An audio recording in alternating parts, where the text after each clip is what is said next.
I recently found a journal entry of mine from a few years ago. I was writing about how I felt drained and exhausted that day.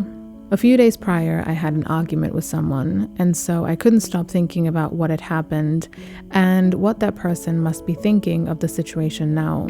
Then, at work, I had to deal with this very rude customer in the store who was throwing a fit, and so that didn't really make me feel any better. The day before, I had also found out that someone I used to be very close to was talking shit about me behind my back, and so my head started to imagine all the things they might be saying about me now.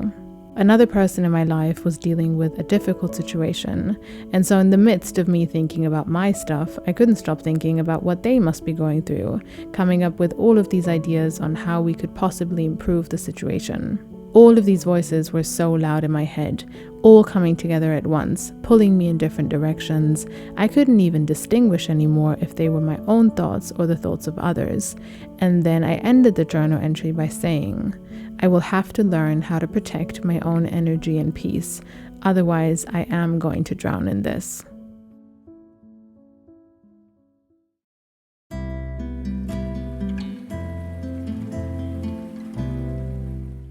Hi everyone, and welcome back to the podcast. I hope that everyone is doing well. Thank you so much for tuning in. As you might have been able to tell from the intro, today I wanted to talk about how to protect your energy and peace from toxicity or negativity in your life. When I was reading that journal entry of mine from the intro, I really thought, oh my God, I am so glad that that is no longer the mindset that I'm in. I am so glad that that version of me no longer exists, because I think if you want to live a happy and confident life, you have to learn how to protect your energy and your peace. Otherwise, you will continuously be drowning in situations that you should not be drowning in, because they actually don't have anything to do with you. And so, today I would like to give you a simple guide on how to protect your energy and your peace.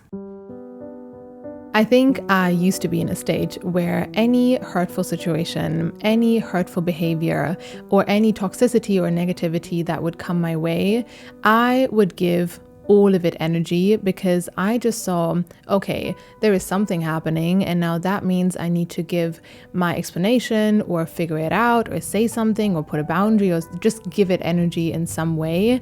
And you know, in some ways I'm grateful for those times, because I think they've given me good skills and a pretty thick skin when it comes to dealing with people. And so I am glad that I went through that phase in a way, but I also realized eventually that if you want to be your happiest and most confident version, you have to get to a point where you know how to choose your battles wisely, meaning not every person or every situation deserves your pain or your truth or your explanation or your energy, even if that person is asking for it, because your time and energy is very valuable and very precious, and you have to treat it that way. I'm at a point now where I think that me being pissed or confused or overwhelmed or even simply irritated because of someone or something, I try to see that as a privilege, because that means that your presence in my life matters. That means that I care for you. That means that I trust you. If I am choosing to give you that much emotional control over me, and that is not something that I'm just going to randomly be throwing to all kinds of random people that come my way, because as I said in the beginning, I think if you do that, you have no choice but to just continuously be drowning in situations that you should not be drowning in, because they actually don't really have anything to do with you. Now, of course, we gotta keep it realistic, because we are all human and we're all going through life. And so, of course, there will also be moments where we will feel some type of way, let's say, because of situations or people that are not super close to us. That is just kind of part of life. And so when that happens, I think I'm gonna feel that. I'm going to see what that brings up in me, because I don't want to shut myself off from that, because I think there is so much to learn from our emotions and our reactions to things. And so I'm going to keep that for myself, that part, because that is valuable for me to learn more about myself.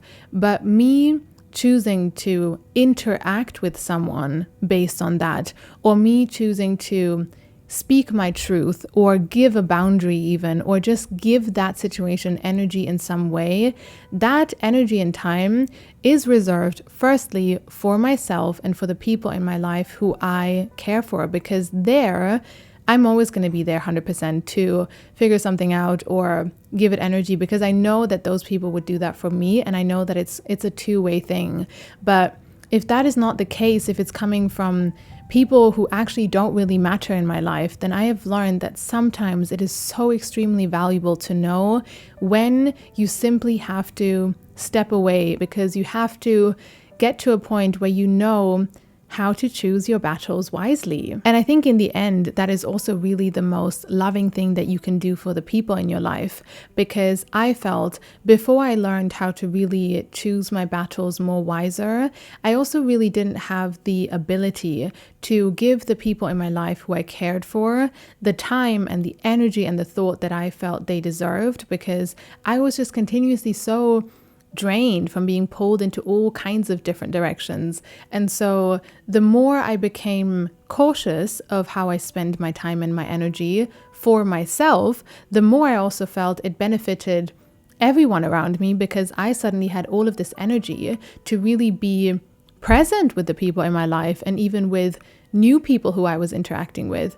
And so how could that ever be a selfish thing to do? It's really not. It's the most loving thing that you can do for yourself and also for the people in your life. And there will be people who will not understand that, and that is okay. And there will be people who will probably prefer the version of you that was continuously giving time and energy into situations that were not serving you. But again, those people probably never wanted you to be your happiest, most confident version in the first place. And so better to just leave that be and focus on your happiness and the people in your life who want your happiness. I think especially if you are someone who has had experiences where you have let people walk all over you and you have dealt with negativity or toxicity or just difficult people in general, it's very easy to get to the state where you just think, fuck, I need to now protect my energy and protect my peace, and nothing is allowed to be a threat to that anymore. And so we become hyper aware on the boundaries and the rules that we now need to set with people to make sure that that no longer happens. But I think that's not really the most healthy way to go about it. When it comes to protecting your energy or your peace, I think it's really valuable to actually imagine a ball of energy around you, and that energy is you. And I think we often underestimate how strong that energy can really be once we learn how to use it and how to take care of it. Because the minute you do that, that energy is going to be so full of self-love and joy and fulfillment. There is no need to live in fear of anything being a threat to that, because that is so full in itself. You can really be in any environment. People can simply no longer get through to that, and there is no need to live in fear of controlling anything around you, because that in itself is actually all you need. You know, that metaphorical ball of energy is not something that you need to have as a shield to protect yourself from anything. It's just you, and that should naturally be filled with so much self-love and self-fulfillment and joy that it just naturally keeps out all of the other shit, but not because of fear or not from the state of fear, but from a state of love and self-fulfillment and self-respect. But I think those are two very different ways to go about it. So how do we naturally find ways that this ball of energy around us just keeps all of the other shit out? I think there are a lot of different things that can help with that. But for this next part of the podcast, I have thought about 3 very simple things and reminders that you can do that I think can very easily help with that. Firstly, make sure you do enough of what fuels you and brings you joy. Light is stronger than darkness, and positivity will always kill negativity. And so the more you fill your own life with as much joy and self-fulfillment and happiness and creativity as you can, the more anything else such as toxicity or negativity or just anything like that, it won't even stand a chance against you anymore, because you just become so much stronger than that. As best as you can, speak to yourself with kind words, spend time with people who make you happy, think about things that make you happy, spend time in nature, make sure that you rest enough and that you're not burnt out, do things that bring you joy, little things, big things, doesn't matter, it can be different for everyone, but it's more about this idea. And that also really helped me, rather than focusing so much on the toxicity or negativity that could potentially be around us and all of the things that we now have to do to protect ourselves from that, to make sure that we don't have experiences that we might have had in the past, rather than giving all of that so much energy, trying to fill yourself up with so much self-love and self-fulfillment is a much more better way to go about it, because as I said, light is always stronger than darkness. So the more that you fill yourself up with so much light from the inside, the more you won't even have to think about how to keep that out anymore, because it will just naturally stay out. The next thing is be clear on where you are going. I personally believe that the more you are focused on where you want to go in your life, the more you are focused on your goals and your visions and your ambitions, the more you will just naturally become more cautious of how you spend your time and your energy, because you realize that every time you are wasting time and energy, you are taking it away from something that could be bringing you closer to where you need to go. So again, instead of becoming so obsessed with all of the toxicity or negativity that is in your life and why you don't want it in your life, try to focus more on where you are going in your life and why you want to go there, because the minute you have something that needs your time and your energy, and the minute you prioritize that, you will naturally just not be willing to give it to anything else, because you realize the importance of it and how it is actually needed somewhere else. I kind of like to imagine that when I'm going through life, I am driving a car. And so if I know my navigation system is set up, I know my destination, I know what time I'm going to have to be there, the more I won't really be willing to stop for random things on the way, such as buying random snacks or going shopping or chit-chatting with people or getting involved in drama, because I know where I need to go and I know what time I need to be there. Now, if I don't know where I'm going, I don't know what time I need to be anywhere, I have no destination, I'm just driving because what else am I supposed to do? The more the probability will be much higher that I will at some point get bored or distracted and I won't know what to do, and then I will just stop and do random things, and someone will have a sign and be like, please stop, and I'll be like, well, why don't I not stop? Because I really don't have anything else to do, and then I'll get involved in drama and just like random shit, because I don't really know where I'm going. So why is there any reason for me not to waste time? Because what else am I doing with it?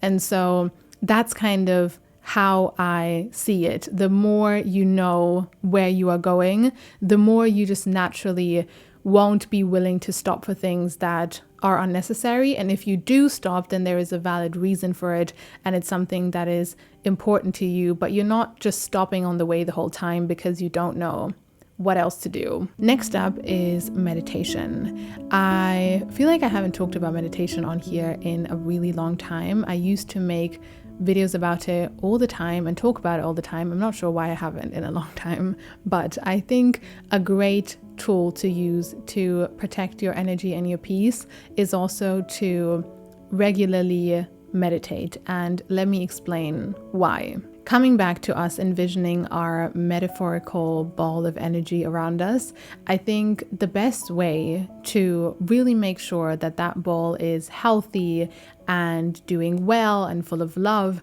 is to be aware of what is going on within it in the first place. So where are there maybe some holes? Where are there people or situations coming in that should not be coming in? What are things that you're doing that are helping to keep that at its optimal? Just being aware of how that ball functions and what's going on within it. That's the first step, because things don't have to be perfect in any way, but we have to be aware of what is going on to even think about what we could do more of to improve the situation in any way. Of course, that is impossible if our mind is continuously filled with thousands of different thoughts and we are being pulled into all kinds of different directions, because that's what happens. We are not aware of what's going on, and then suddenly that ball of energy gets thrown around and it gets damaged and it gets hurt, and then suddenly we have all these holes in it and all these cracks in it and all of these people coming in because we haven't been